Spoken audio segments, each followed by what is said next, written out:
Minisita by'emirimu n'entambula mu ggwanga Gen. Edward Katumba amala atuuse ku mwalo gw'e Nakiwogo ng'akozesa ekidyeri kya MV Nakiwogo okwetaba ku mukolo gw'okutongoza aba UPDF abakuguse mu kuvuga n'okuddaabiriza ebidyeri. Aniziddwa abakungu okuva mu kitongole kya UNRA okuli Inginiya John Sejemba akulira okulabirira enguudo ne Kano Godfrey Kyomuhenda akulira emirimu n'okutendeka mu kibinja kya Mount Division ekya UPDF n'abalala. Abajaasi bana 20 bamaze emyezi 6 nga batendekebwa mu bukugu obw'okuvuga n'okuddaabiriza ebidyeri mu kaweefube okutumbula emirimu gy'eggye ery'oku mazzi naddala mu bitundu gye bakola ebikwekweto by'okufuuza abayeekera era basoose kwolesa bukugu bwe bafunye.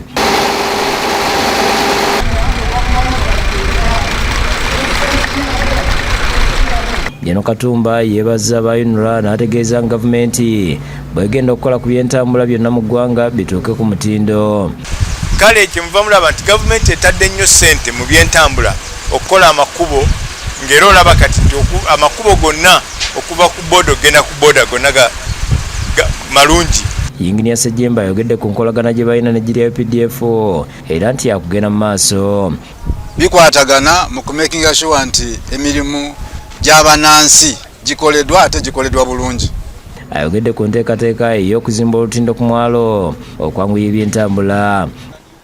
Kati wano e Nakiwogo waliwo pulaani y'okuzimba olutindo n'ekyo si kya leero tolusuubira nkya naye eri mu pulaani za gavumenti. Bwe tuba tufunye ssente era olutindo mujja kululaba. Our troops were really wanted. I would also wish to congratulate the graduates for having added value for UPDF. Abatendekeddwa abaweereddwa certificate zaabwe n'ebirabo eby'enjawulo n'okusala keeki. Bino bibeereddewo nga disitulikiti y'e Wakiso eweeredde obumbi 30 okukola ku nguudo naye ng'abakulembeze bakyeza oba n'abatuuze okubakkiriza okwewa ettaka okuyisaamu enguudo nga tebasuddwa. Bagamba obuzibu bwe basanze be bantu abazimba mu nguudo naye nga tebalina ssente za kubalirira ng'amyuka kawo Wakiso Betty Nankindu bw'annyonnyola. Bwe tuba nga tumaze okukkaanya nti pulojekiti tugyagala, nze nsaba ttaka eryo nga bwe mwalaba tusobole okuba nga pulojekiti tukola ki tugikola. Kati abakulembeze basazeewo ne balonda oluguudo lwa Bweya Namulanda, oluguudo lwa Ntebe olukadde oluwezaako kilomita 17 lukolebwe luggwe kuba lwali lwakolebwako ekitundu. Abatuuze bagamba nti baali bawaayedde ettaka nga lukyali lwa ttaka era n'ebifo ebyasigalawo ne babitunda n'okuzimbako nkati okuvaawo beetaaga kubaliyirira.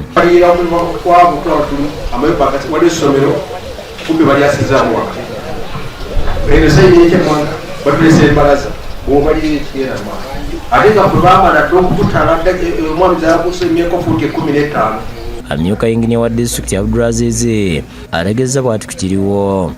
Tulinamu enguudo nyingi naye oluguudo District Council yaserekitinze bwe tugenda okutandika nalwo ye Bweya Namulanda Beewe. Adrian Bwanika Bale ne William Mutyabe bakusakidde Gwino ku Lwabukedde TV.